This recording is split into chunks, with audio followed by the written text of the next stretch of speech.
Going back to the idea of Native Americans, or you had this thing in Canada with the French and the Plains of Abraham, we gave it back to them. We want reparations, you know, Native Americans. This, and by the way, I think it's the Lakotans. There were 20,000 when they took the Black Hills, and then genocide was committed, and now there's a mere 170,000. Do the math. No! You're a conquered people.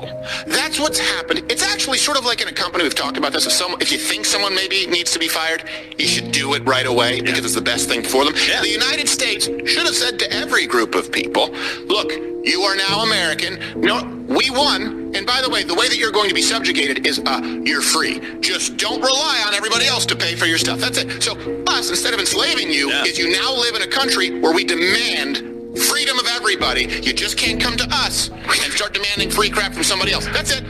As opposed to what Germany would have had done, as opposed to what Russia would do, as opposed to what they did do, as opposed to what Genghis Khan did, as opposed to Attila the Hun, as opposed to all of humanity. The natural order is not peace. And these people are smart enough to know that.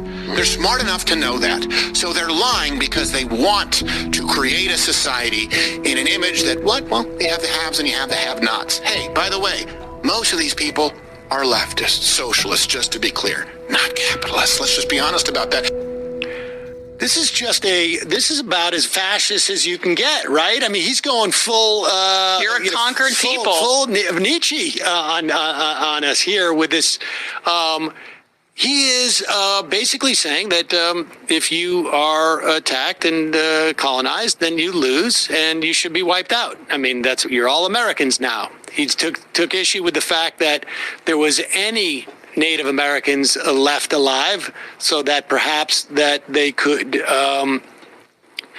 have descendants. He's also just denying genocide there, pretending like he's calling for it. Well, yeah, but also claiming that because the remaining native populations also grew in numbers, as did all of humanity during that time period in between our genocide and now, that negates the existence of the genocide. Well, it's like the real giveaway is like, all we did was let him go free. And to put this, Bradley, this is from about 100 so years ago. A citizenship ceremony for Native Americans who, were here.